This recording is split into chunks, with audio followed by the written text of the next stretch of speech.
Hola a todos.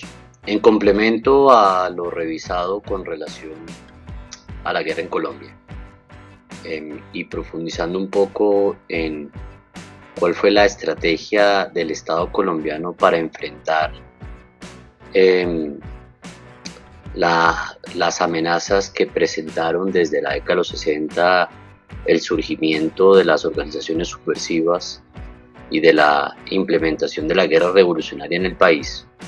Quisiera entonces en esta nueva entrega hablar sobre el manejo del conflicto colombiano por parte del Estado, y terminar principalmente realizando algunas observaciones con relación a las relaciones cívico-militares en Colombia. Sin más preámbulos, permítanme entonces iniciar hablando y complementando lo que ya ustedes pudieron observar en el video de la guerra en Colombia sobre el manejo del conflicto armado por parte del Estado. Y creo que es importante iniciar haciendo un comentario con relación justamente al concepto, ¿no?, sobre el cual ha girado particularmente la defensa del Estado, al menos desde un enfoque tradicional, y tiene que ver, por supuesto, con el de la seguridad nacional. Entonces, la seguridad nacional se consolidó pues como la categoría política durante la segunda mitad del siglo XX, especialmente en las zonas de influencia de Estados Unidos. Y después de la Segunda Guerra Mundial, este país rescató el uso político que el término seguridad ha tenido desde la antigüedad para elaborar el concepto de seguridad, de Estado de Seguridad Nacional, que se utilizó para designar la defensa militar y la seguridad interna frente a las amenazas de revolución, inestabilidad del capitalismo y capacidad destructora de los armamentos nucleares. El desarrollo de la visión contemporánea de seguridad nacional estuvo determinado por este origen e influenciado por la estrategia estadounidense en el contexto de Guerra Fría de la contención. La ideología del anticomunismo, propia de la Guerra Fría, le dio sentido, y la desconfianza entre los estados le proporcionó su dinámica. Con la generalización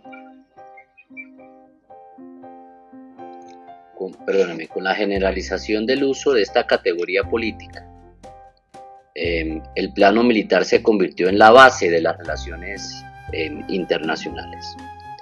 Y desde antes de la Segunda Guerra Mundial, el factor militar tenía gran influencia en las relaciones internacionales, pero dentro de una perspectiva multipolar en la cual la política tenía mayor juego que durante la posguerra. Entonces, tomando esto en consideración, la concepción de seguridad nacional, a la que se le puede calificar hoy de tradicional, del enfoque tradicional de la seguridad, pues equipara la seguridad del Estado con la de la sociedad.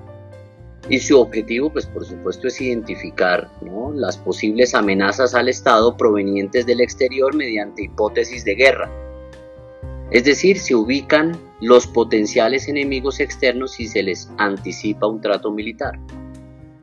La concepción tradicional de seguridad nacional, generalizada en el mundo occidental durante la segunda posguerra, pues tuvo una variante en América Latina, en lo que se vino a conocer particularmente como la doctrina de seguridad nacional.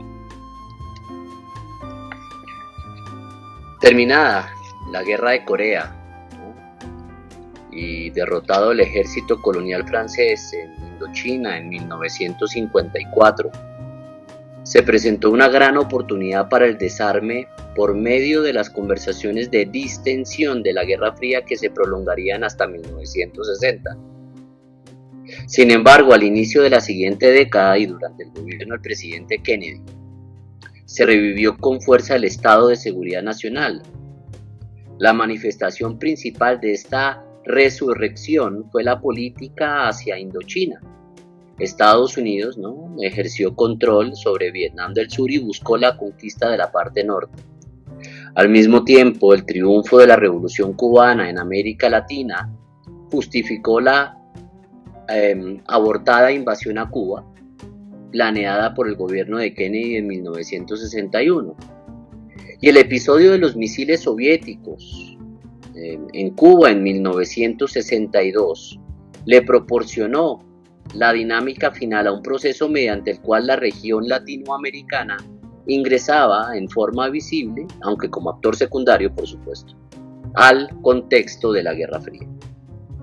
El triunfo de la Revolución cubana impulsó como reacción a esta y a su influencia regional el desarrollo de la doctrina de seguridad nacional en América del Sur, y ella sirvió de pretexto, entre otras cosas, para que se elaboraran teorías orientadas a explicar y dirigir procesos políticos de cambio.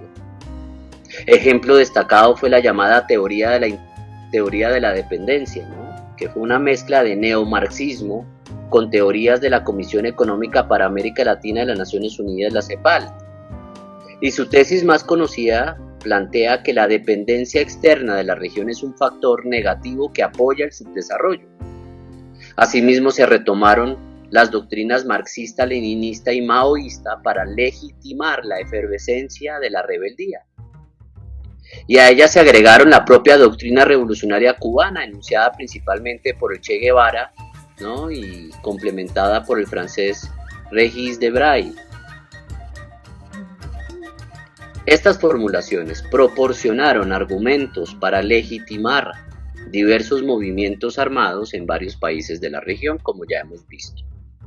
Y así floreció lo que puede denominarse, ¿no?, la era revolucionaria de América Latina. Cuba se constituyó en el punto de referencia obligado de las vanguardias revolucionarias, no solamente como modelo, sino también como centro de entrenamiento de cuadros guerrilleros. América Latina se convirtió entonces en el campo para enfrentar una subversión considerada en los medios políticos y castrenses de América Latina como parte de la Guerra Fría. Por eso es que los militares latinoamericanos acudieron a los principios desarrollados en Francia para confrontar los movimientos de independencia en Indochina y Argelia. Los franceses habían elaborado la doctrina de la guerra revolucionaria y tácticas de contrainsurgencia, elementos que fueron fundamentales para la elaboración doctrinaria y su aplicación práctica en los distintos contextos en donde emergían. En el contexto latinoamericano, pues, guerrillas revolucionarias de corte marxista, leninista o maoísta. Entonces, tomando esto en consideración, pues es importante que nos remitamos en el contexto colombiano en particular a el primer gobierno, ¿no?, de la era subversiva en el país, el gobierno de Guillermo León Valencia Muñoz, ¿no?, 1962 a 1966, que asume, ¿no?, en el contexto del Frente Nacional. Va a ser el gobierno de Guillermo León Valencia la segunda administración del Frente Nacional. Va a asumir la presidencia en nombre del Partido Conservador. Cuando asume el poder el presidente Valencia, Guillermo León Valencia, se encontró con la existencia de bandoleros, ¿no?, que al mando de grupos de delincuentes sembraban el terror en los campos y en las carreteras del norte del Tolima, el antiguo Caldas, el norte del Valle y Santander. Y estos grupos surgieron como secuela de la violencia política de los 50 y estaban encabezados, ¿no?, por criminales, ¿no?, que se hicieron muy conocidos como Sangre Negra, Desquite, Tarzán, Capitán Venganza, Efraín González. Asimismo, el presidente heredó de los gobiernos precedentes unas autodefensas campesinas de orientación comunista asentadas en las regiones de Marquetalia, Sumapaz y el Tequendama. Organizaciones que aparentemente luchaban por estructurar el programa agrario de los guerrilleros y por ir consolidándose como repúblicas independientes, al tiempo que tomaban los primeros aires para constituirse en el embrión de la revolución, ¿no?, socialista, que debía asumir el poder tal como lo habían decidido a principios de 1962 el Partido Comunista, siguiendo, como ya hemos referenciado varias veces, el ejemplo cubano. Entonces el presidente Guillermo León Valencia, con excelente criterio, orientó sus esfuerzos a darle término a la violencia desatada por las cuadrillas de bandoleros, las cuales poco a poco fueron cayendo hasta desaparecer en 1965. Le dio total apoyo al Ministerio de Defensa y libertad de acción a las Fuerzas Armadas para el restablecimiento del orden público. Se organizó al ejército como fuerza además contraguerrillera. Infortunadamente, la acción gubernamental contra la incipiente insurrección comunista no fue igual de contundente como sí fue contra los bandoleros. Solamente, y más por iniciativa del aparato militar que del gobierno central, se adelantó la operación Marquetalia en mayo del 64, con el objetivo de liquidar las repúblicas independientes, acción que golpeó significativamente a esas estructuras, ¿no?, rebeldes, pero dejó activo un grupo pequeño, mal armado, que se dispersó y replegó hacia las regiones de Río Chiquito, Pato y Guayabero. Y por falta de continuidad en la acción y en especial por ausencia total de consolidación gubernamental a las acciones militares, esa fracción guerrillera pudo recuperarse eventualmente y organizarse mejor hasta llegar a conformar, como ya hemos visto a finales del 66, las Fuerzas Armadas Revolucionarias de Colombia, que desde entonces prosperarían con el patrocinio, entre otras cosas, de innumerables errores oficiales. El 7 de enero del 65, con un cruento ataque a la población de Simacota, en Santander, hizo su aparición en la Sociedad Revolucionaria del Ejército de Liberación Nacional, concebida un año atrás por allá en Cuba. Ese grupo de inspiración castrista y apoyado por La Habana fue integrado en sus comienzos por jóvenes que provenían de las juventudes del movimiento revolucionario liberal, y sentó su base de operaciones armadas en Santander y les agregó un intenso proselitismo revolucionario dentro del sector educativo, con lo cual encendió la chispa del terrorismo y de la agitación violenta en las universidades públicas, con énfasis en la Universidad Nacional y en la Universidad Industrial de Santander. Y el contrapeso a las arremetidas del ELN lo puso exclusivamente el Ejército Nacional, que tuvo que acompañar sus operaciones con acciones cívico-militares para reducir el impacto social que la guerrilla estaba generando. El llamado Plan Lazo, de autoría del general Alberto Ruiz Novoa, aprobado por el Consejo de Ministros y liderado por el Ejército, fue un eficaz instrumento de cooperación de las fuerzas del orden con la población afligida por las incursiones guerrilleras. Y fue algo cercano a una estrategia integral contra la subversión. Involucró, además del Ministerio de Defensa, los Ministerios de Salud también, al Ministerio de Justicia, al Ministerio de Trabajo.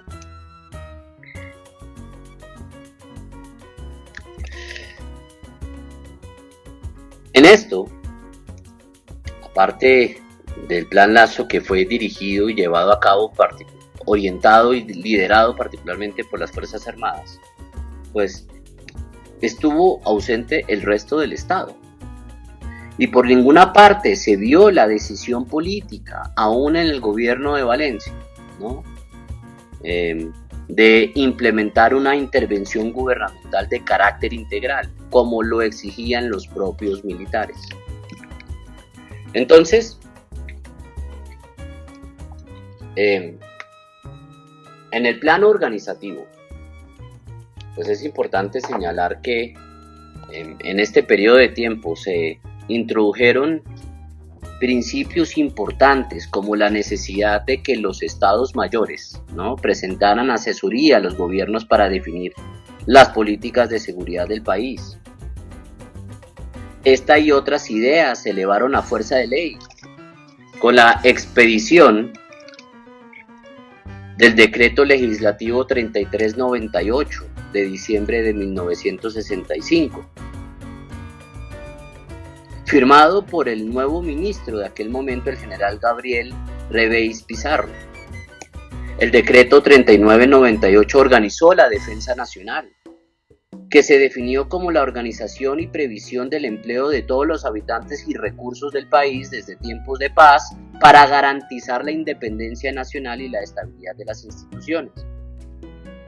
En esa tarea se involucraba a todos los colombianos y a todas las personas naturales y jurídicas y se consideraban la defensa civil y la movilización como partes integrantes de esa defensa nacional.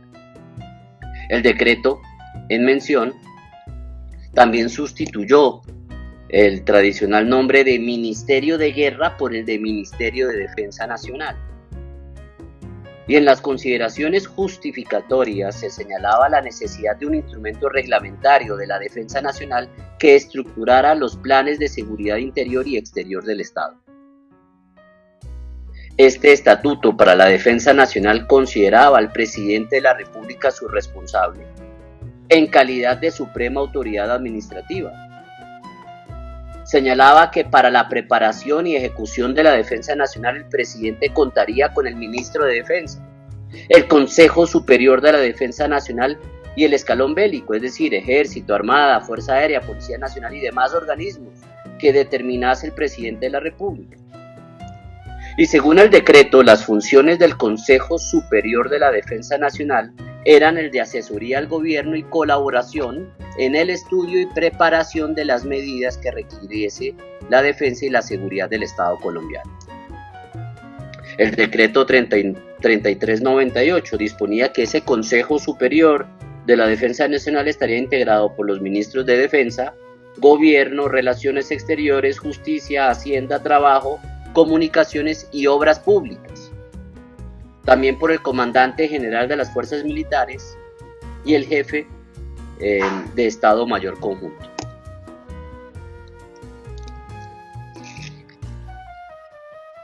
Entonces, tomando en consideración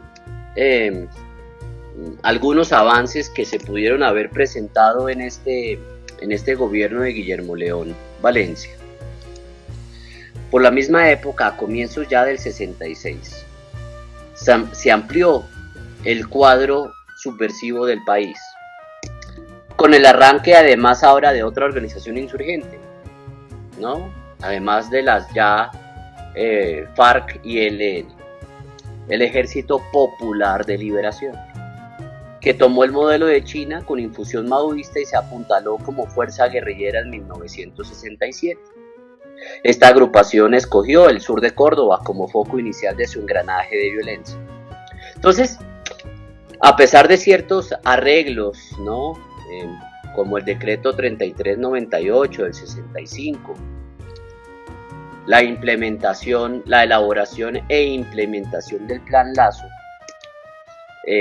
los últimos meses de la gestión Valencia estuvieron caracterizados aún así por la agitación laboral y estudiantil azuzada por el proceso subversivo, que contó con argumentos en la aceleración del desempleo, el déficit fiscal y el agotamiento de las reservas internacionales, que llevó al gobierno a una devaluación masiva recomendada, entre otras cosas, por el Fondo Monetario Internacional.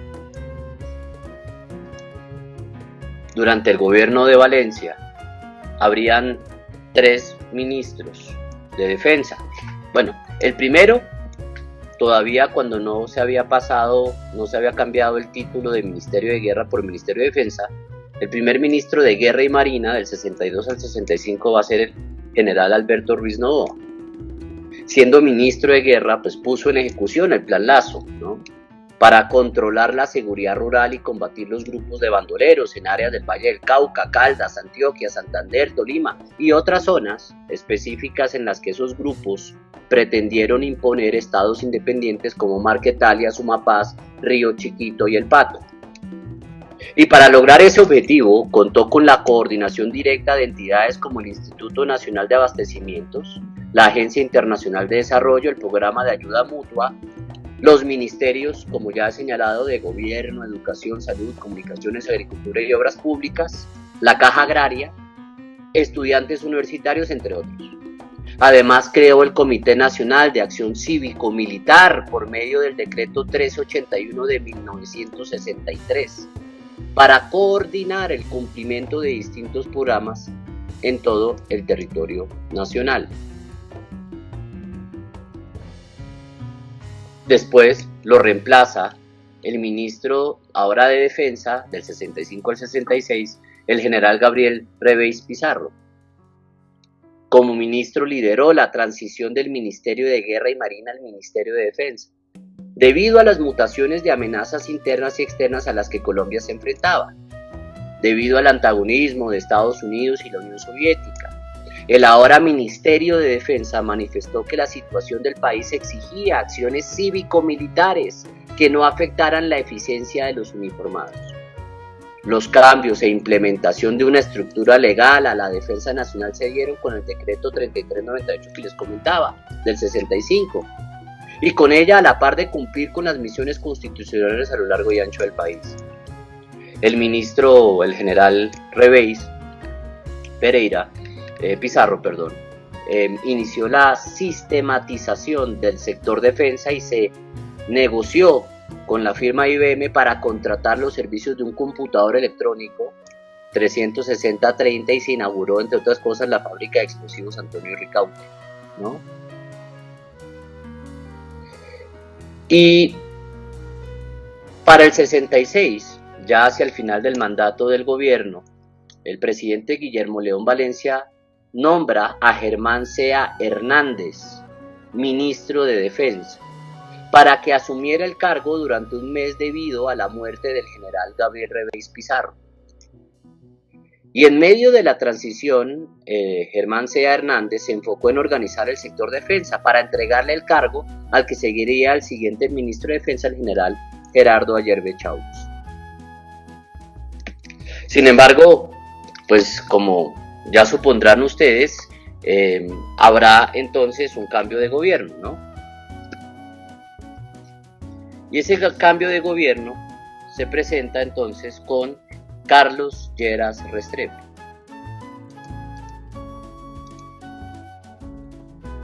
Liberal, que asumirá la presidencia entre 1966 y 1970. Este tercer mandato del Frente Nacional fue muy positivo en ciertos órdenes. La administración gubernamental de Lleras se propuso estructurar mejor la economía y las finanzas públicas, que venían de capa caída, y rescató la dignidad del país en sus relaciones con organizaciones internacionales como el Fondo Monetario Internacional. También hizo sentir el principio de autoridad, ejerciendo el mando con un estilo de corte presidencialista, e impulsó y defendió la reforma agraria. Implantó mediante acto legislativo la reforma constitucional de 1968, en el cual, por ejemplo, se amplió el poder del Ejecutivo a costillas del Legislativo, se dio lugar a la proliferación de organismos descentralizados con detrimento de funciones municipales y departamentales. Instituyó también, desafortunadamente, los auxilios parlamentarios y facilitó la intervención y dirección económica del Estado, que era el principal punto, obviamente, de discordia que tenía en ese momento el gobierno con el FMI. En el panorama político, ¿no?, la conducción del Estado estuvo muy enredada debido a la amenaza que representaba para el Frente Nacional la Alianza Nacional Popular, o ANAPO, partido movimiento político organizado por el general Gustavo Rojas Pinilla, que en los 4 años del presidente Guillermo León Valencia había subido su caudal electoral del 3 al 28%. También por la posición contraria que asumió el Partido Conservador con sus dos corrientes, los ospinistas y los alvaristas, a raíz de los debates de la reforma constitucional, y después por el alejamiento de un grupo del candidato del Frente Nacional, el conservador ospinista Misael Pastrana, ¿no? Y ayudaron a este mare magnum los escándalos políticos por gestiones dudosas de funcionarios públicos. Es posible que esta madeja de frágiles hilos políticos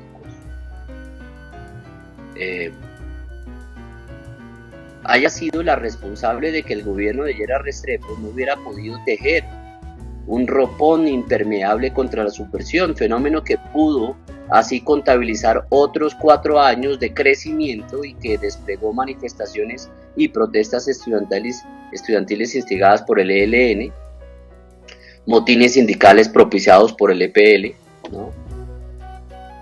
Mientras que para aquel momento en particular, durante este gobierno, las FARC tuvieron poca actividad sediciosa, ¿no?, en las ciudades, ya que su trabajo principalmente discurría en las áreas rurales. Bajo el gobierno de Carlos Lleras, la organización de manifestaciones públicas se condicionó al permiso de las autoridades locales a fin de lograr un mayor control sobre los desórdenes públicos que propiciaban los grupos subversivos.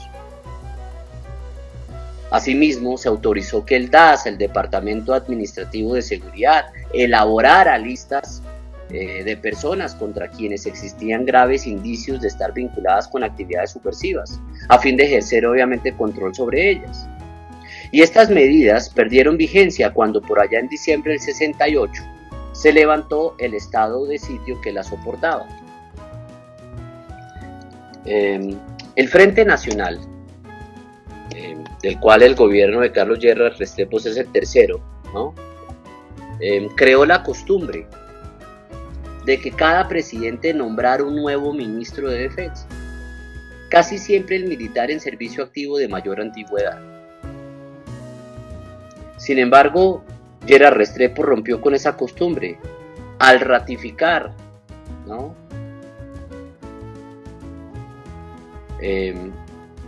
al general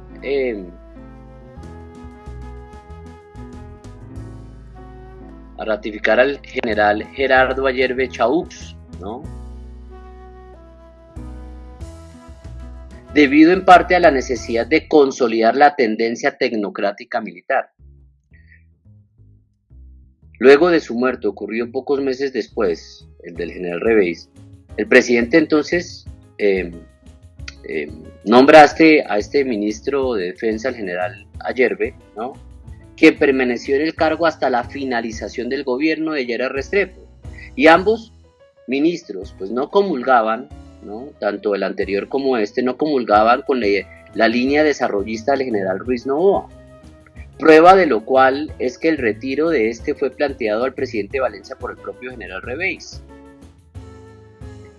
La línea de mando que sustituyó al general Ruiz Novoa, quien implementó el Plan Lazo, ¿no?, afirmaba la línea de mando, ¿no?, la nueva línea de mando, que el problema de la subversión debía tratarse principalmente a través del uso del instrumento militar, pues cualquier otra consideración implicaba inmiscuirse con la política nacional.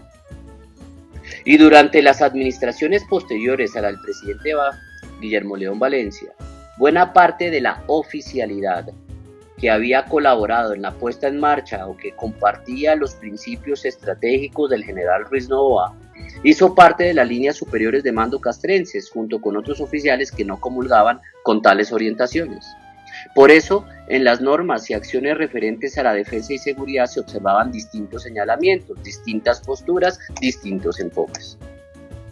Un ejemplo de esto fue el curso de altos estudios de la Escuela Superior de Guerra adelantado en 1967, del que hizo parte un grupo de oficiales con visión desarrollista, ¿no?, de la línea del general Ruiz Novoa, calificada por ellos mismos como la línea sociológica, el cual elaboró, con ocasión de un ejercicio académico, un nuevo plan nacional que recogió las enseñanzas del Plan Lazo y las actualizó de acuerdo con la nueva dimensión subversiva del conflicto guerrillero.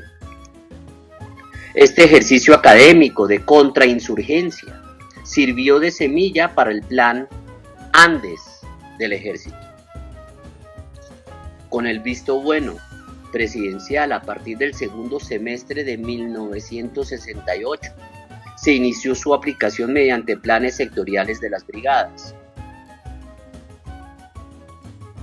La estrategia del plan consideraba que las operaciones que se adelantasen debían contemplar 3 etapas necesarias. En la primera debían aislarse o separarse los focos subversivos, en la segunda serían destruidos los núcleos irreductibles por otros medios y durante la tercera etapa, concebida como la más importante, se consolidaría la operación para retornar a la normalidad. En esta tercera etapa debían tratarse a fondo los problemas sociales para eliminar el combustible de la violencia. Generalmente, pues, por supuesto, debía ser la fase más larga y costosa de la operación, sin la cual los éxitos militares conseguidos en las dos fases anteriores se perderían con el tiempo.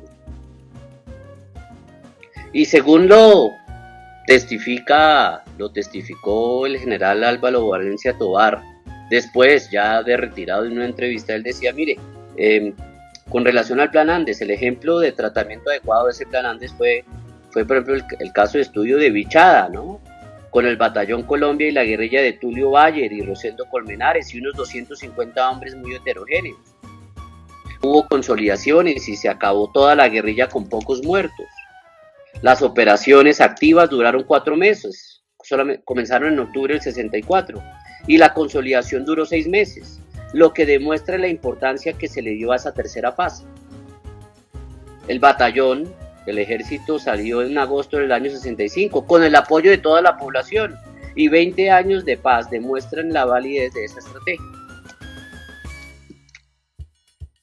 Entonces, tomando en consideración, ¿no? Lo que ocurría particularmente en ese sentido, es importante señalar que si no había concordia en el ambiente político en torno a las rivalidades de los partidos a pesar del Frente Nacional, tampoco había concordia, ¿no?, dentro del estamento militar por dos enfoques distintos que se le daba particularmente a cómo mejor podía superarse la situación de violencia y principalmente el combate a los grupos subversivos. Decía yo que el ministro de Defensa fue de este gobierno de Carlos Lleras Restrepo fue el general Gerardo Ayerbe Chaux, ¿no? Y su gestión se concentró en restablecer, ¿no?, la normalidad en las áreas afectadas por la violencia en Tolima, Huila, Santander, Valle, Quindío y el norte del Cauca, además de las operaciones militares y de la acción cívico-militar. El general Ayerbe puso en marcha este plan, ¿no?, que les comentaba, denominado Andes, para beneficiar además también a las clases populares por medio de seminarios obreros, concentraciones juveniles y campesinas, aprovechamiento de recursos naturales, administración, etc. Un plan que además de operaciones militares sobre todo también consideraba un plan de educación, ¿no? Y como ministro de Defensa creó la Junta de Inteligencia Nacional y el Estatuto Orgánico de Carrera para los agentes de policía. Reorganizó el sector defensa y desarrolló acciones para atender emergencias humanitarias o por causas naturales. Deviene, después del gobierno de Carlos Lleras Restrepo, el gobierno de Misael Pastrana Borrero, del 70 al 74. Fue el último presidente del Frente Nacional, ¿no? Y como patrón de gobierno, acuñó el lema Frente Social. Inició cuestionado por su estrecha victoria de apenas 63.557 votos sobre el general Gustavo Rojas, es decir, el 1.6%, la cual hizo surgir dudas sobre la rectitud del escrutinio. Y dada la difícil situación de orden público que vivía el país, el presidente Pastrana Borrero gobernó casi todos los 4 años de su mandato bajo el esquema del estado de sitio. Las FARC, el ELN, el EPL, cumplieron su programa de crecimiento de sus cuadrillas, las cuales se expandieron territorialmente en zonas que empezaron a perder su sosiego. Ese estado de agitación estudiantil y laboral asusada por los grupos sediciosos y sus milicias urbanas siguió el mismo curso que se venía dando desde los gobiernos anteriores, ¿no? Y en enero del 74 apareció un nuevo actor de violencia, ¿no?, el movimiento subversivo de izquierda denominado 19 de abril, M19, nombre tomado del día de las elecciones que ellos consideraron fraudulentas. Y algunos de sus jefes procedían de las FARC, y su primera manifestación delictiva fue el robo de la espada del Libertador de la Quinta de Bolívar en Bogotá. Bajo el mandato de Pastrana Borrero, el ejército inició una significativa operación militar sobre la estructura principal del ELN, que se vino a conocer como la Operación Anorí. Sin embargo, ocurrieron varias cosas importantes que cabe señalar, algunas incidencias que cabe señalar sobre la Operación Anorí y sobre todo la decisión política, que ha sido además a veces una constante en la historia reciente del país, que ha permitido, entre otras cosas, la perpetuación del conflicto. Me explico.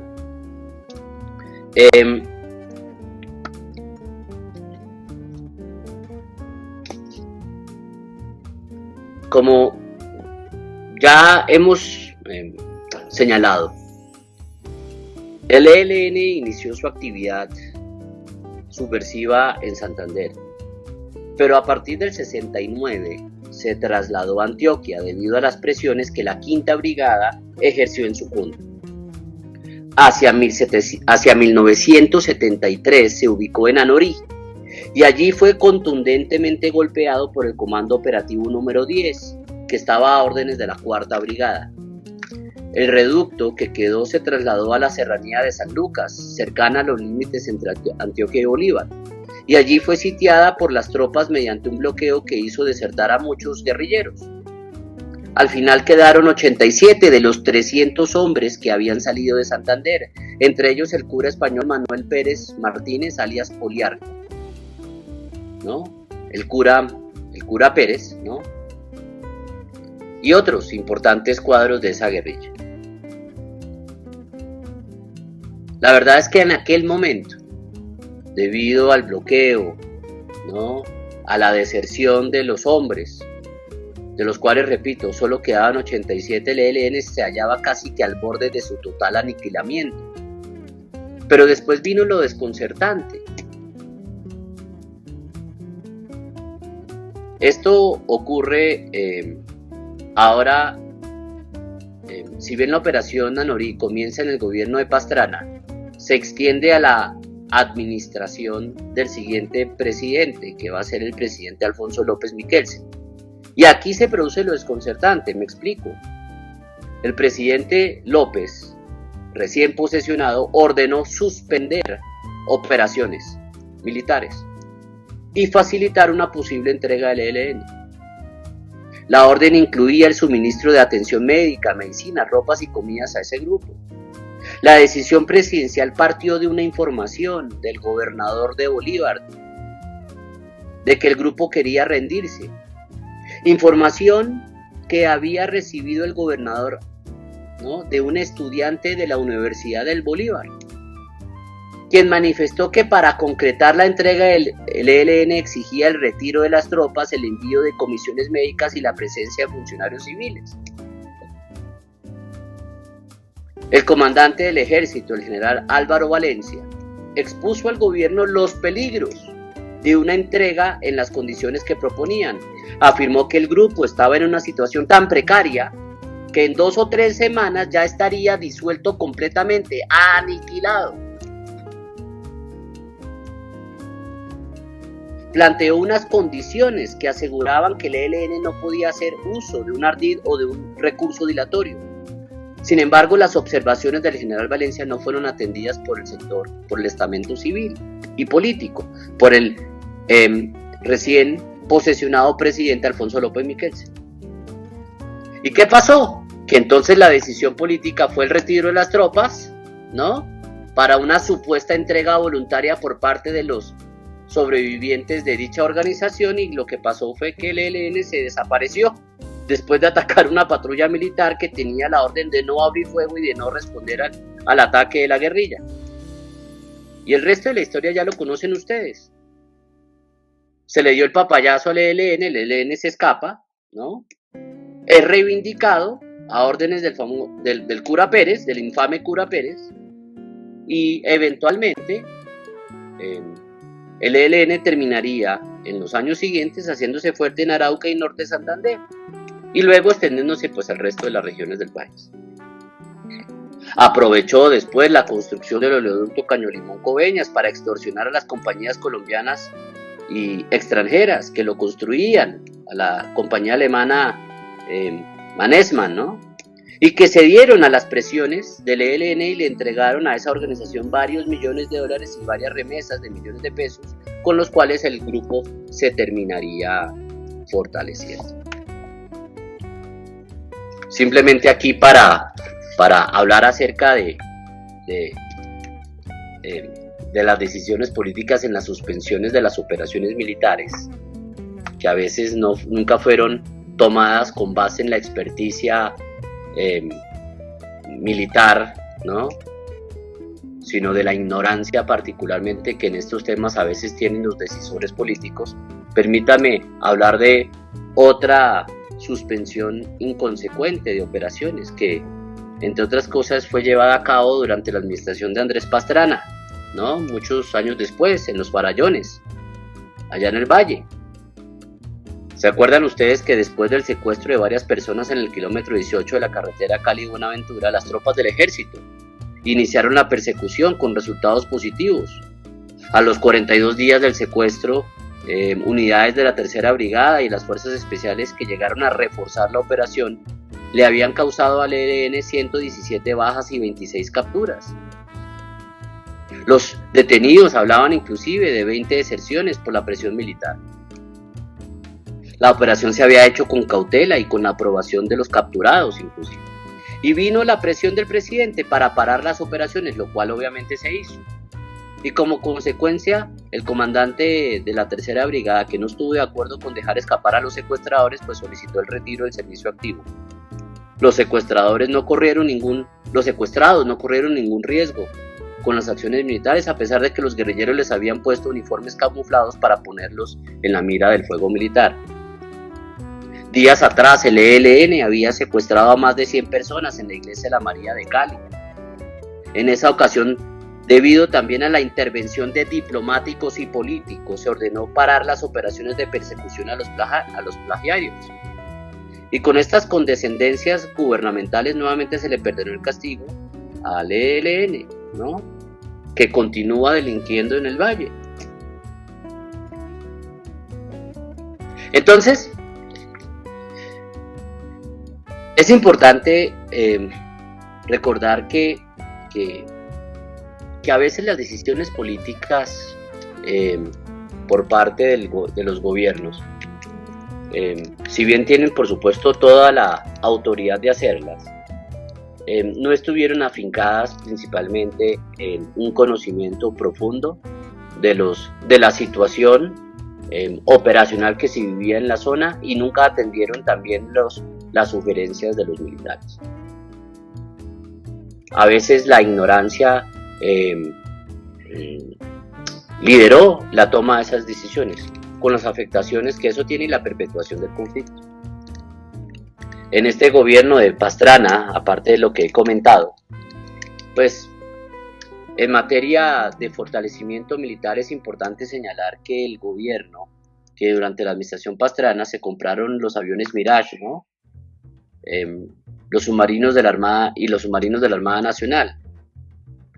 Y en ese momento la verdad es que Pastrana mostraba buena química en sus relaciones con el mando militar. Más o menos entre 1969 y 1972, abarcando los primeros años del gobierno Pastrana, se inició en Colombia el envío también de marihuana hacia el mercado de consumo de los Estados Unidos. Y los cultivos tuvieron su auge en la Guajira y en la Sierra Nevada de Santa Marta. Y aunque las fuerzas militares trataron de contener este tipo de tráfico y tuvieron algunos éxitos en la localización de pistas clandestinas y en la interceptación de naves piratas y cargamentos en el plano gubernamental, faltaron planes y acciones integrales para haber abordado el fenómeno creciente del narcotráfico desde sus comienzos.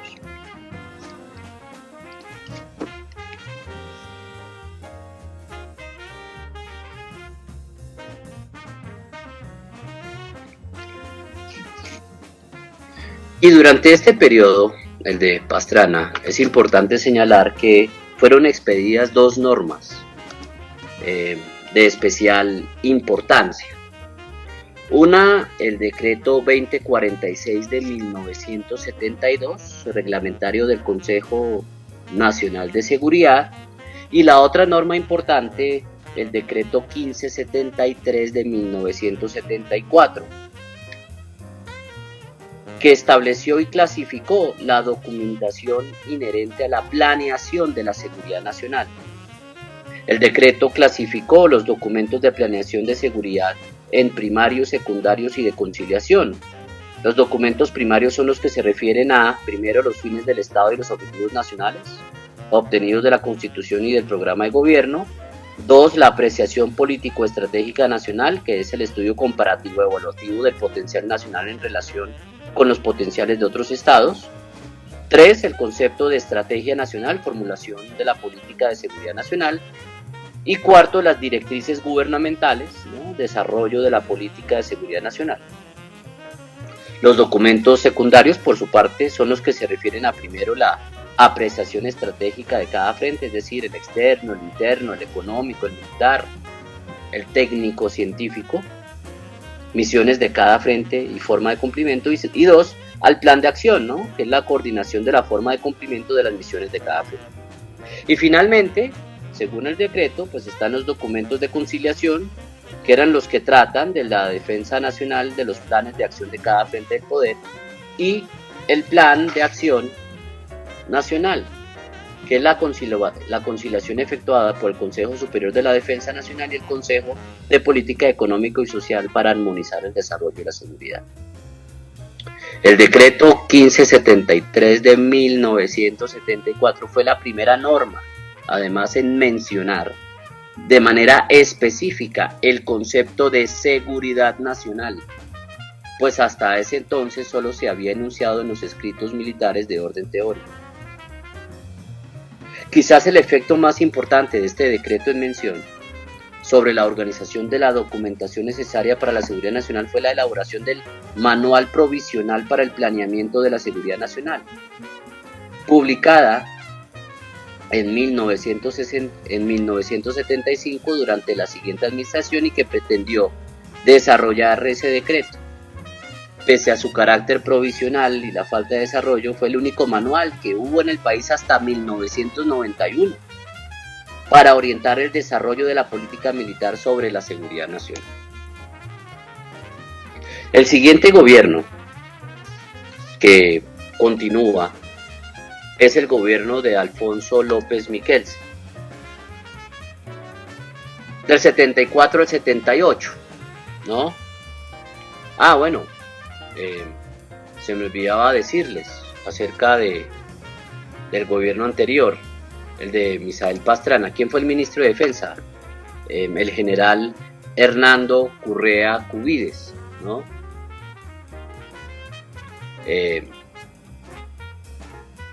Además de las operaciones militares y de los proyectos cívico-militares en todo el país, con la construcción de carreteras, escuelas, puestos de salud, perforación de pozos para obtener agua potable y campañas de alfabetización, salubridad y colonización, el general Currea Cubides vinculó a la Defensa Civil como unidad administrativa especial del Ministerio de Defensa.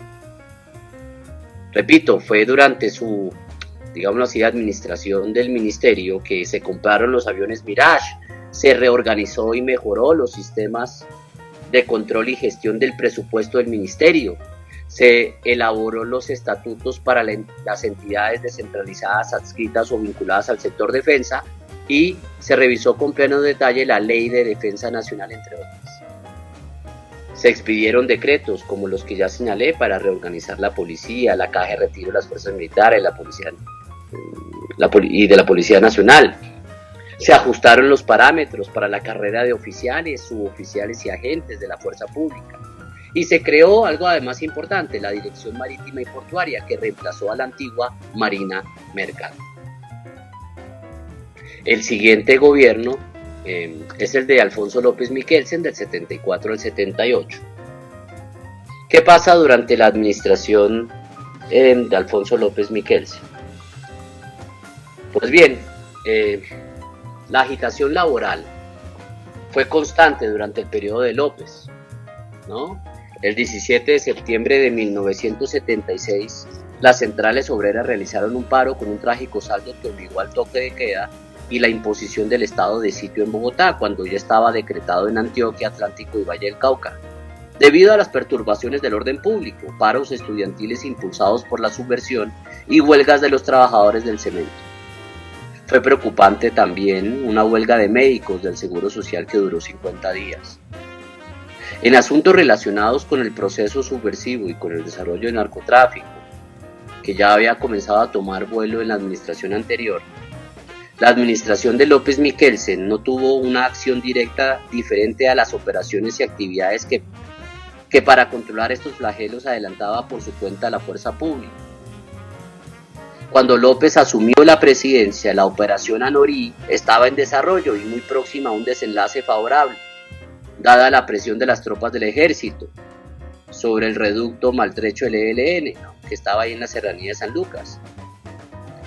Ya el ELN había perdido a dos de sus principales cabecillas, los hermanos Manuel y Antonio Vázquez, y el otro, que era Fabio, pues había huido a Cuba.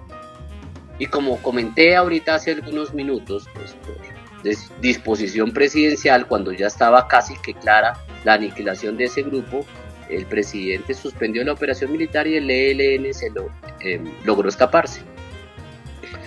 Es tal vez este uno de los errores más graves que se haya cometido en el manejo de la guerra en Colombia. Y para el manejo de la situación de orden público para el manejo de la situación de orden público que requería este país, pues tal vez no contamos en ese momento con el líder adecuado o el líder que se esperaba al menos. Durante su mandato, las guerrillas de las FARC y el EPL crecieron en número y se propagaron por varias regiones. Como ya comenté, el ELN se logró escapar y se reivindicó, mientras que el narcotráfico, inicialmente aceptado, ¿no?, en sociedad y en el mundo político, empezó a mostrar sus garras. El M-19, luego de algunos golpes publicitarios, ¿no?, terribles, además cruentos, prosiguió con atentados terroristas urbanos y con asaltos de diversa índole.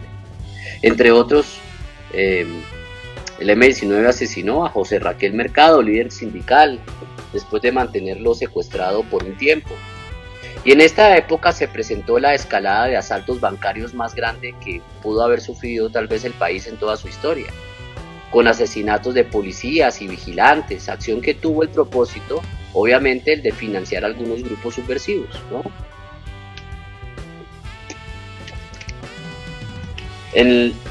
Durante el gobierno de Alfonso López Miquelsen, en los 4 años de la administración de López, el ministro de Defensa fue el general Abraham Barón Valencia. Era el oficial que seguía en el escalafón al anterior ministro. Sin embargo, como comandante del ejército fue designado el general Álvaro Valencia Tovar, lo que obligó al retiro de 3 generales de mayor antigüedad. El general Valencia Tovar, uno de los oficiales más representativos del pensamiento expuesto por el general Ruiz Noboa, ¿no?, de la corriente desarrollista. Aunque el proceso de autonomía militar en el manejo del orden público siguió su marcha, durante el gobierno de López no hubo apoyo especial a los proyectos castrenses, particularmente en materia de acción cívico-militar. Le correspondía a las fuerzas militares hacerlo por su cuenta. El ministro Barón no tenía la fuerza ni el interés suficiente para defender ese proyecto de acción que ya se había debilitado. Además, su visión correspondía a las expectativas del presidente en el sentido de no tener ninguna pretensión desarrollista en el campo militar. La escasa producción normativa, además en materia de defensa y seguridad durante el cuatrienio, corrobora en buena medida la poca atención que presentaba el presidente López al tema militar, así como el bajo perfil en ese momento del ministro de Defensa. Y aún teniendo en cuenta, ¿no?,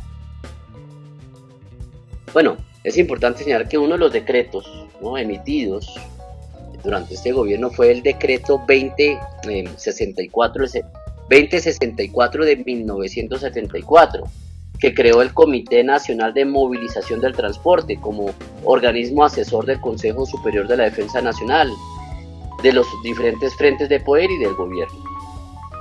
El comité había El comité debía ser presidido por el secretario ejecutivo permanente del Consejo Superior de la Defensa Nacional y debía estar integrado por funcionarios militares y civiles relacionados con los servicios del transporte.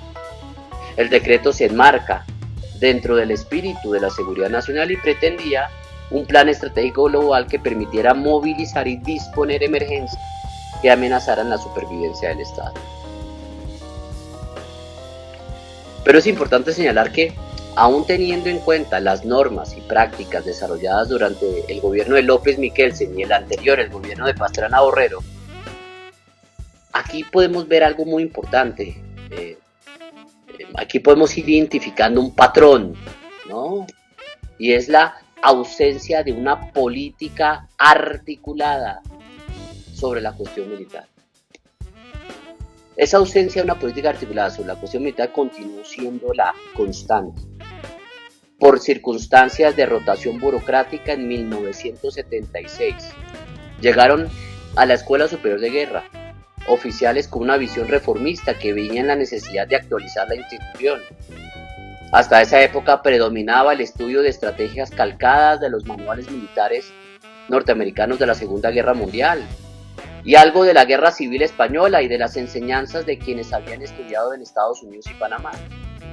Incluso los ejercicios se hacían sobre la base de cuerpos del ejército y divisiones blindadas que eran unidades pues inexistentes en aquel momento. Había adaptaciones al ambiente colombiano y al conflicto interno, pero no era la regla. De manera paradójica, durante una década, los militares colombianos, ¿no?, combatieron a la insurgencia sin que en la principal institución de estudios militares en aquel momento la preocupación fuese el enemigo interno. Sin embargo, desde 1976, la escuela le dio más peso a la táctica adecuada para operaciones de guerras de cuarta generación. Y se diseñó un esquema de seguridad nacional apoyada en los principios del Estado de Seguridad norteamericano bajo la doctrina de seguridad nacional. Entonces, este gobierno de Alfonso López Miquelsen, pues fue un gobierno que en mi opinión no pasó más con pena que con gloria en materia de los temas de seguridad y defensa. El ministro, como ya señalábamos, fue el general Abraham Barón Valencia, ¿no?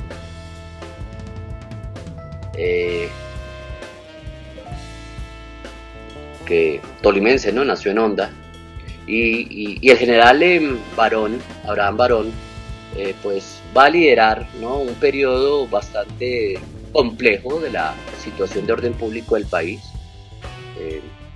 porque ya en los años 70 pues los guerrilleros se ubicaron en los sitios donde el Estado no hacía presencia realmente, y por esa razón el general Barón Valencia creó el Comando Unificado del Sur para copar esas zonas con planes cívico-militares para construir escuelas, acueductos, alcantarillado y vías principales y terciarias. Al tiempo no dio tregua con las operaciones militares para combatir guerrilleros. Reactivó el batallón Miguel Antonio Caro para graduar subtenientes de la reserva, impulsó los estudios universitarios para personal activo, retirados para los hijos y empleados del Ministerio de Defensa. Creó el Centro de Investigaciones Oceanográficas e Hidrográficas para proyectos de investigación científica, la División de Finanzas del Ministerio de Defensa, la Policía de Vigilancia Portuaria, el Centro de Investigaciones Criminológicas de la Policía y el Grupo de Operaciones Especiales, el GOES. Inauguró también la Biblioteca Central de las Fuerzas Militares y firmó el decreto que permitió que las mujeres ingresaran a las fuerzas militares y de policía. El siguiente gobierno va a ser el gobierno de Julio César Turbay Ayala, del 78 al 82. Y este señor asume su mandato en medio de poco optimismo popular debido en gran parte a la escasa votación que obtuvo, ¿no? Sin embargo, su gobierno estuvo marcado por unas buenas relaciones con el mando militar en un periodo en el que se presentaron graves hechos relacionados con el orden público, como lo fue el robo de 5.000 armas del Cantón Norte del Ejército en Bogotá por parte del M-19, las cuales fueron recuperadas en su gran mayoría y varios culpables pues fueron enviados a la cárcel. Otro hecho gravísimo que tuvo que sortear el presidente Turbay fue la toma de la Embajada de la República Dominicana por parte del M-19, de un comando del M-19. Este triste episodio duró 61 días, ¿no? Al término de los cuales el grupo se le permitió salir para Cuba después de una solución negociada. Según se comentó, posteriormente el gobierno le dio al grupo guerrillero cerca de $1 millón y permitió que hicieran lo mismo algunos gobiernos extranjeros cuyos embajadores estuvieron cautivos. No solamente les dieron plata, los dejaron salir del país como rotundos triunfadores, y con esas concesiones el grupo se disparó política y económicamente, ¿no? Después de haber sido entrenados en Cuba, donde recibieron asilo, regresaron envalentonados e invadieron el país por Nariño y el Chocó. Por fortuna, las dos columnas invasoras fueron duramente golpeadas por el ejército. Algunos cabecillas murieron y otros fueron detenidos, mientras el resto de la agrupación se ubicó en el Caquetá. La consecuencia de todo esto fue una ruptura de relaciones con Cuba, lugar de procedencia del M-19. Después de haber salido, después de que se le permitiera la salida como parte de la negociación de la toma de la Embajada de la República Dominicana. Y bueno, tiempo después, cuando ocurrió la más cruel y sanguinaria acción contra la democracia colombiana, que fue la toma del Palacio de Justicia por parte de esa organización, con el fin de juzgar, ¿no?, como dijeron en su momento el presidente Betancourt, pues queda para análisis y reflexión si el manejo de la situación presentada unos años atrás en la Embajada de la República Dominicana fue acertada, o fue uno más de los errores cometidos en decisiones presidenciales. Con ocasión de la muerte del presidente Turbay por allá en el 2005, la prensa en general y algunos dirigentes políticos, ¿no?, en particular coincidieron en calificar como acertado el manejo que le dio en ese momento el gobierno Turbay a la toma de la Embajada de la República Dominicana. Pero bueno, hay que pensar, de no haber sido así, de no habérsele permitido a esta organización salir con las suyas y además irse con un buen botín, pues tal vez las consecuencias de lo que ocurriría después en la toma del Palacio de Justicia hubiese podido ser distinto. Pero bueno, aquí entramos en el campo de la especulación, por supuesto. Lo cierto es que la toma del Palacio de Justicia, sin lugar a dudas, fue la consecuencia más directa y más grave del manejo que se le dio a la toma de la embajada. El trato condescendiente, como el que se le dio a esos guerrilleros en esa toma de la Embajada de la República Dominicana, pues los invitó eventualmente a repetir el hecho, pero ahora en mayor magnitud. Esto no quiere decir que se debería haber adelantado una operación militar, aunque sí fue preparada, porque se trataba de territorio extranjero con diplomáticos de por medio, cuyas vidas no podían ser puestas en riesgo por el gobierno colombiano. Pero sí podría haberse obrado más consecuentemente, con mucho menos consentimiento. Dos medidas mostraron buena intención de Turbay de alcanzar la paz. Una, la ley de amnistía dirigida a guerrilleros que no tuvo ninguna acogida, y otra, el nombramiento de una comisión de paz presidida por el expresidente Gerard Restrepo, que no llegó muy lejos. Quizás el mayor acierto de la administración Turbay fue la expedición dentro del estado de sitio del Estatuto de Seguridad, disposición que permitió controlar en gran parte las actividades subversivas y narcotraficantes. Una reforma constitucional que tramitó en 1979, y que eventualmente fracasó. Lo cierto es que durante este mandato, ¿no?, de Turbay, se recrudeció notoriamente el secuestro y apareció en escena el grupo MAS, ¿no?, Muerte a Secuestradores, surgido de la mafia y narcotráfico como defensa contra los secuestros perpetrados por los subversivos. Y el 20 de junio de 1982, a menos de 2 meses de entregar la presidencia a Turbay, inexplicablemente, pero con el beneplácito del presidente electo, en aquel momento Belisario Betancourt, levantó el estado de sitio cuando la situación para nada lo aconsejaba. Con esta medida quedó sin valor el Estatuto de Seguridad.